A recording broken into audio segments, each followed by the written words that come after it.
If you perform radiofrequency thermocoagulation for spider veins, or you're thinking about adding it to your practice, this video is for you. The device market for this treatment is genuinely confusing. I know, because I've spent over 20 hours last week doing the research myself. Thermavein, VeinGogh, Viridex, VeinWave. Each one sits alongside terms like Ohmic Thermolysis, Shortwave Diathermy, Advanced Radiofrequency. Each brand implies something a little different. For some, it sounds as though their device operates on a completely distinct scientific principle. In this video, I'm going to cut through all that. I'm going to give you definitions so that you can look at the specifications of each device and decide which one suits your practice and your budget best. And just to be clear, I'm not telling you which one is best.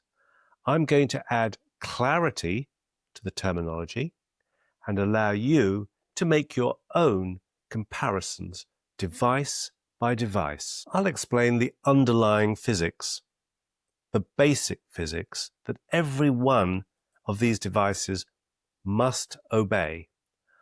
I'll give you the exact terminology so you can tell the difference between a technical specification and a marketing label. And I'll explain the specific biophysical reasons why 4 megahertz has become the standard de facto for this indication, the treatment of leg and facial spider veins. And I'll compare the major principal devices which are available in the United Kingdom based on their specifications, not their brand names or marketing terms. And be sure to stay to the end, where I'll cover what a recent randomized trial says about combining radiofrequency thermocoagulation at 4 megahertz with microsclerotherapy, and why this combination might just become the new gold standard for treating leg spider veins. Let's get started. Before we do, let me just remind you what we're going to be covering together in this video. The basic physics upon which each device depends.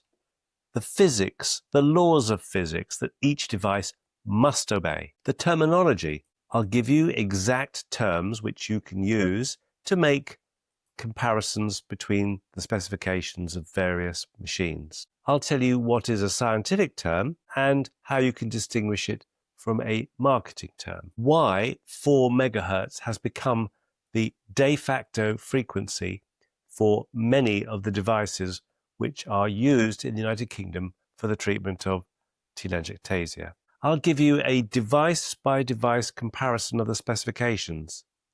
And at the end, as I've said, I'll give you the evidence for combining thermocoagulation at 4 megahertz with microsclerotherapy. So let's take them in order. Every percutaneous microneedle device used for the treatment of telangiectasia, every single one, regardless of the name on the front of the machine, operates under the same fundamental physical process. It's a law of physics. A high-frequency alternating electrical current is delivered into the tissue through a fine probe, also known as an electrolysis needle, placed adjacent to the target vessel. The tissue resists the flow of that alternating current. That tissue resistance converts electrical energy into heat, and it's that heat that coagulates the endothelial wall of the vessel. The equation that governs this process is simple.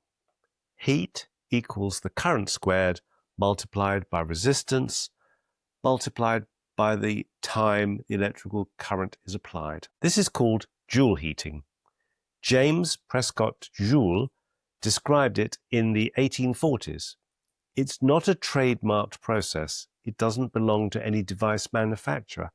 It is a basic law of physics. Thermavein, VeinGogh, Viridex, VeinWave, and Epil 100 all operate this principle.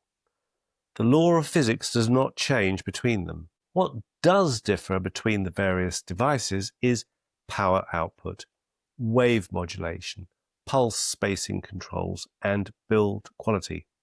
Those things are important clinically, but the underlying mechanisms for each of the device are the same. So if any brochure inadvertently implies their device operates on a different fundamental principle to the others, then you should treat it with caution because, as I've said, the laws of physics must be obeyed by all these devices. And this brings us to the terminology, which can be extremely confusing.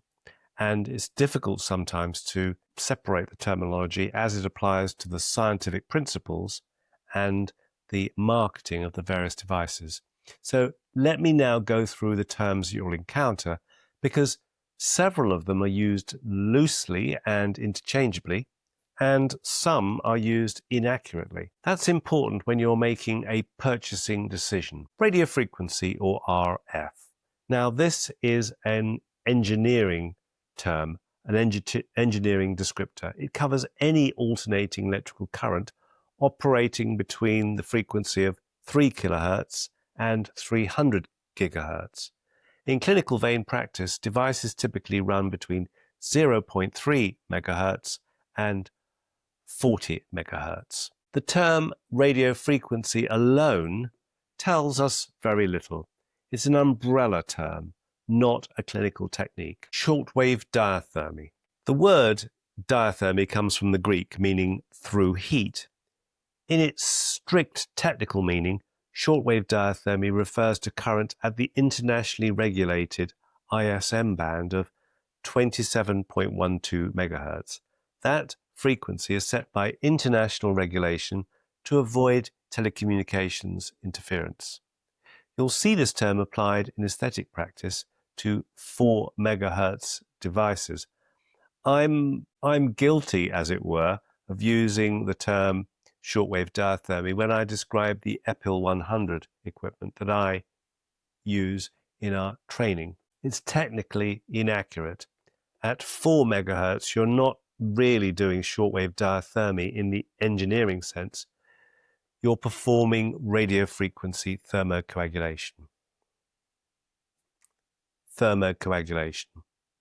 This is a correct, neutral, precise clinical term for heat-induced coagulation of a target vessel.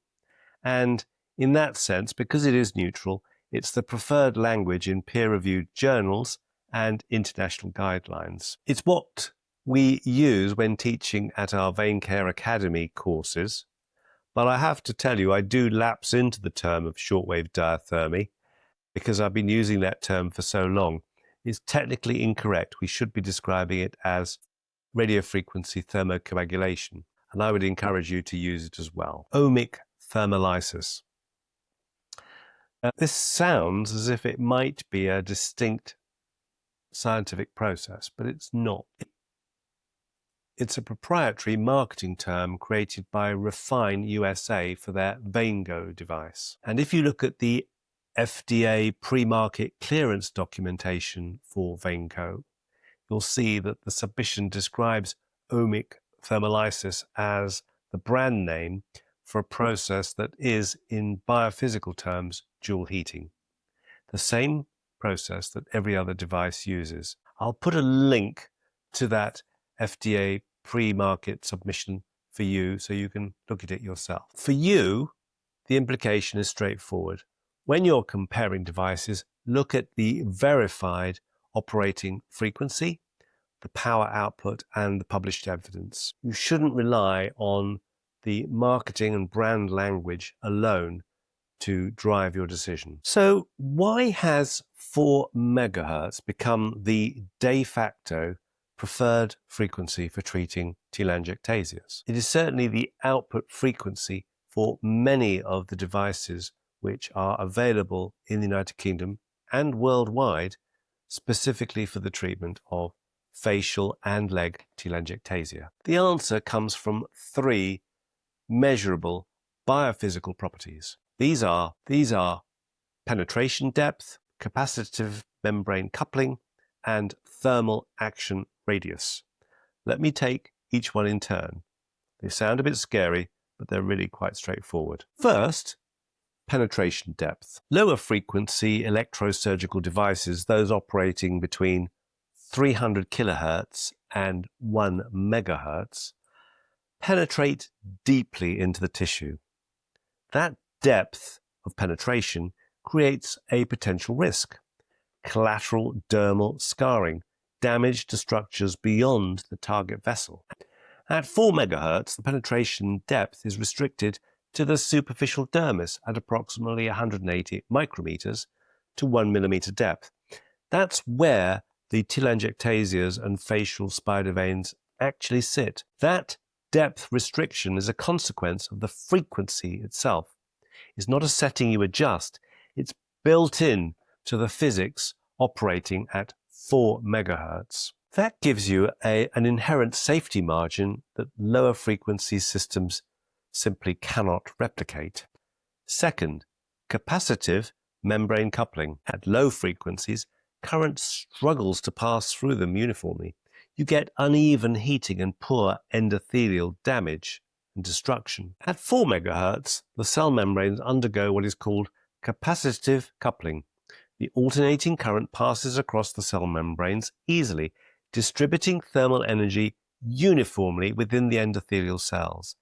That means consistent, controlled vessel closure with minimal spread of heat to the surrounding tissue.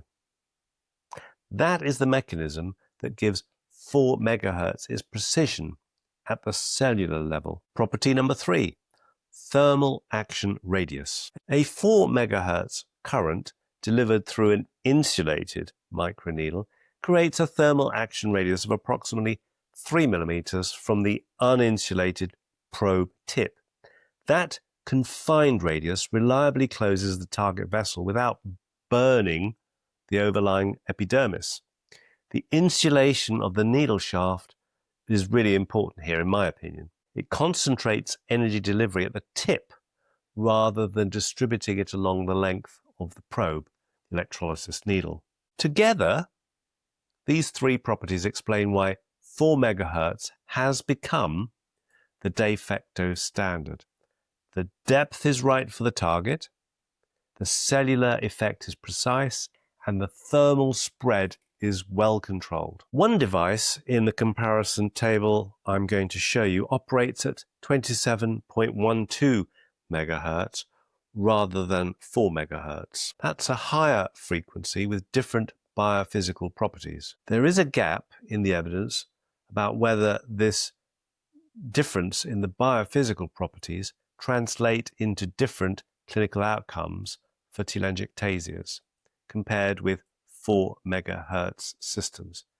As far as I'm aware, there have not been any comparative trials of devices operating at 4 megahertz and devices operating at 27.12 megahertz in the literature. That doesn't mean there isn't any difference. It just means that the literature hasn't actually answered that question yet. And so it's certainly one to watch in the future. Now let me run through the main devices you're likely to encounter in UK practice and in your research when you're looking for which device would suit your clinic and your budget, so that you can look at the verified operating frequency for each one.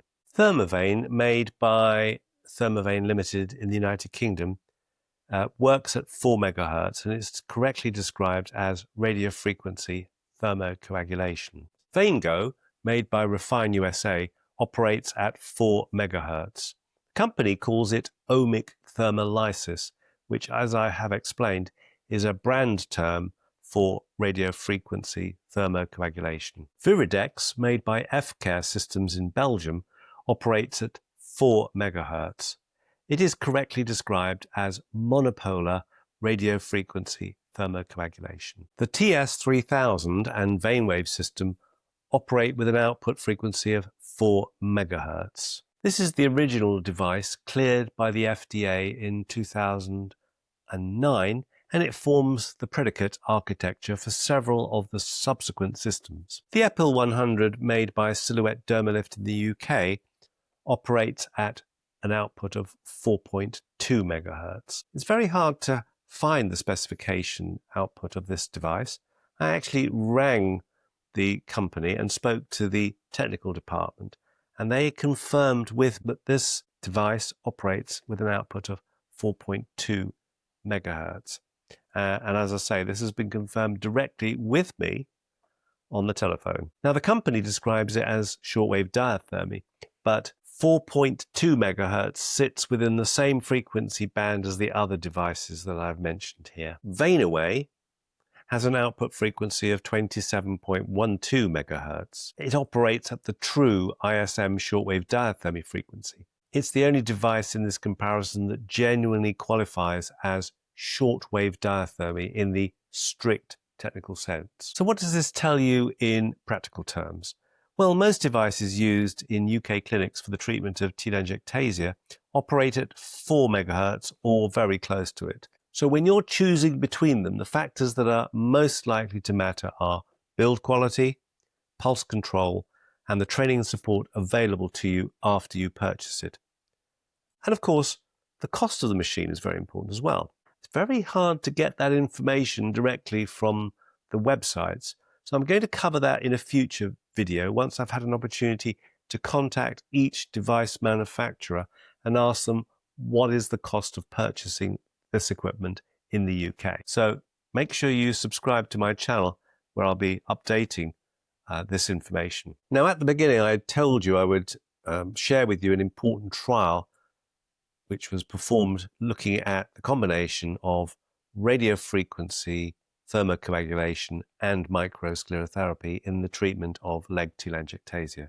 And I want to spend a few minutes on the published evidence for combining 4 megahertz thermocoagulation with microsclerotherapy, because it does seem that a lot of interest is in this area right now for most practitioners. On our VeinGogh Academy courses, we teach both treatment options, microsclerotherapy and radiofrequency thermocoagulation at 4 megahertz, as well as combining both for the treatment of very fine, tricky to inject leg spider veins.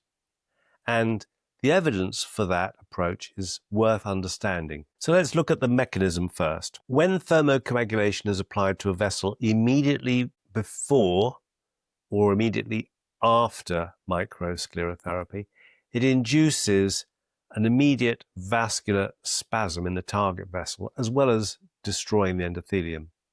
That spasm limits the volume of trapped blood within the lumen after injection, and it's thought that less trapped blood means less hemosiderin deposition, and in turn a lower risk of inflammatory hyperpigmentation. Hyperpigmentation is one of the most common side effects and complaints after microsclerotherapy. And if there's a practical step that can reduce it, it's clinically relevant and your patients will thank you. The published randomized evidence for this combination is a pilot study by Decoding and his colleagues published in Phlebology in 2021. It enrolled 111 patients with isolated C1 spider veins, and it compared liquid sclerotherapy alone with liquid sclerotherapy plus low-energy radiofrequency thermocoagulation at 4 megahertz. The results in the combination group were better self-assessed cosmetic outcomes, significantly less pigmentation and less trapped blood, and there was no increased risk of skin necrosis. Now, this is only one study, but it was a randomized pilot study and it was well designed. And I think it's a significant paper. Although it hasn't been replicated in the literature, it's what my colleagues are telling me they are doing in practical terms. And it's certainly what my colleagues at the VeinGogh Academy training workshops do and what they teach on our courses. So just to be clear and to describe it fully, this is a pilot study. It's randomized, that's important, but it's not a large-scale RCT. The evidence for this combination is limited, and we do need better and bigger trials. But it's the strongest published randomized evidence directly addressing this question, and the mechanism seems to make sense at the biological level. In pragmatic terms, I would suggest thinking about the combination treatment selectively. It's for those fine vessels, very difficult to inject, very difficult to get a needle into, and the sort of vessels that are susceptible to bleb formation and extravasation. In those situations, those vessels might be better served by treating them with thermocoagulation. And it's also possible that it might be best for people who've had sclerotherapy in the past for their spider veins, and they've had annoying hyperpigmentation in previous treatment courses. The combined approach is worth considering. So let me wrap things up. Let me bring together the key points for you to take back to your clinic and to implement in your practice. If you're looking for a device and you're doing research, note that every percutaneous microneedle device for telangiectasia treatment operates on Joule heating. The fundamental laws of the physics are the same. The brand terminology used doesn't change the laws of physics. So, for example, Ohmic Thermolysis is a marketing label, and it's not a distinct, separate clinical terminology. Note that shortwave diathermy strictly means 27.12 megahertz. Applying it to a 4 megahertz device is technically inaccurate, though very common. I make that mistake myself. I sometimes describe the Epil 100 as a shortwave diathermy piece of equipment. It's actually a radiofrequency thermocoagulation device operating at 4 megahertz. Why has 4 megahertz become so popular for this treatment? Well, 4 megahertz restricts energy delivery to the superficial dermis where the target vessels sit. And this is a property of the frequency, not the machine or the setting.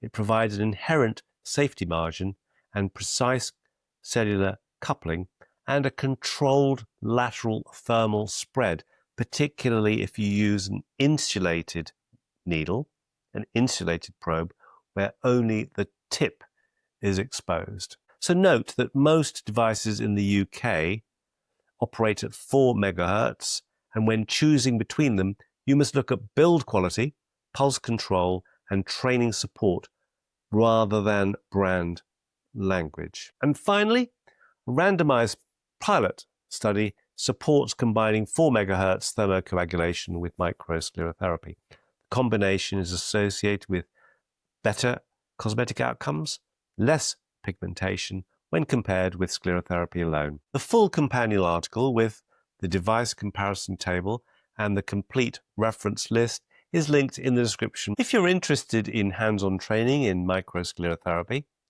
training in 4 megahertz thermocoagulation, or the combined approach, details of our Vein Care Academy courses are in the link below. Thank you for watching. My name's Dr. Haroon Gadraj.